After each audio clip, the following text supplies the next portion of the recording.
Sábado, São Paulo, 26 de setembro de 2020. Querido diário, já são 6 meses de pandemia e esses são meus registros do apocalipse. As aulas de teatro continuam no formato online e parece que vai continuar assim até o final do ano. A aula de hoje começamos com a aula de voz e teoria da professora Lúcia de Leles. Dessa vez ela não cobrou a leitura de textos, já que passou um texto mais longo, deu um prazo maior de leitura, o que foi um alívio. Lúcia falou sobre a pausa psicológica da voz, a famosa pausa dramática. Ela enfatizou que é um recurso usado para chamar a atenção para o ator em determinado momento, e que deve ser usado com prudência para não ficar chamando a atenção toda hora para si. Em seguida, fizemos exercícios com respiração e a voz, aqueles barulhos esquisitos com a boca. Massageamos o rosto e depois descansamos a voz e a garganta. Na sequência, fomos apresentados a um texto de diálogo de um casal que está num porto observando os navios que partem. Fomos divididos em duplas e trios para estudarmos e fazermos a leitura dramática do texto. Na hora me lembrei do Henrique, que tem projetos de radionovela. Foi legal, mas não deu tempo de todos se apresentarem, o que ficou para a próxima aula. No intervalo, eu fui ao banheiro e fiz... Bem, isso não vem ao caso. Durante o intervalo também conversei brevemente com a Geórgia sobre os detalhes finais da nossa peça, da nossa cena. E acabamos entrando de fininho na aula da Lúcia.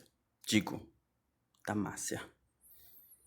Logo no início da aula da Márcia, fui escolhido para o registro da aula da semana. E agora estou aqui. Começamos a aula com o yoga. Não é o dos Cavaleiros do Zodíaco. É yoga mesmo, com o Leandro. Dessa vez ele focou no equilíbrio. E no final, criamos nosso primeiro asana inspirado no Henrique, na posição dele sentado com o guarda-chuva nas mãos na cena épica que ele fez com o Joaquim. Todos sofreram com o asana. E devemos isso ao Henrique. Leandro reiterou que os asanas são inspirados em animais e que buscam equilíbrio, força e flexibilidade. E revelou que o objetivo final é fazermos uma coreografia com todos os asanas. Depois foi decidido que no dia 3 de outubro a aula será até às 22 horas.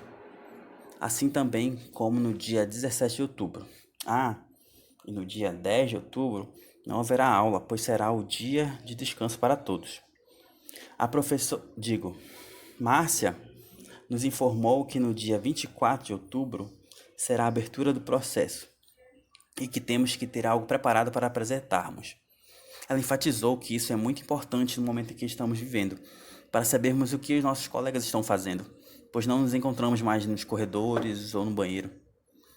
O Luiz fez o jabazinho dele e mandou o link de um vídeo onde ele fala de como foi a primeira vez dele numa peça de teatro online.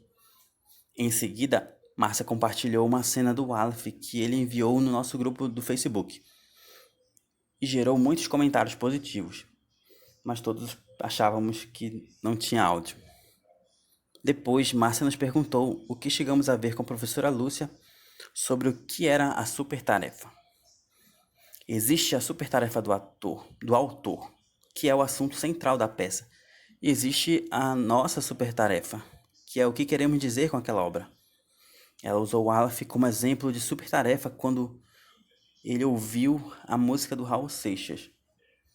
Depois, fomos em busca de definir a super-tarefa do Grupo Oceano, baseada na obra de Alice no País das Maravilhas.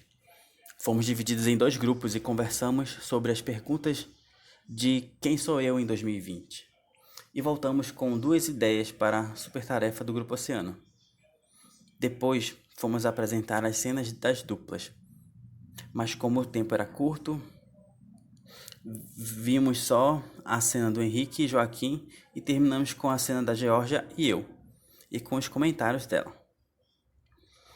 PS. A noite continuou com o Aleph, Henrique e Geórgia no Zoom. Falo mesmo. E o Aleph acabou dormindo em frente à câmera. E foi assim que terminou o dia. Boa noite, pessoal.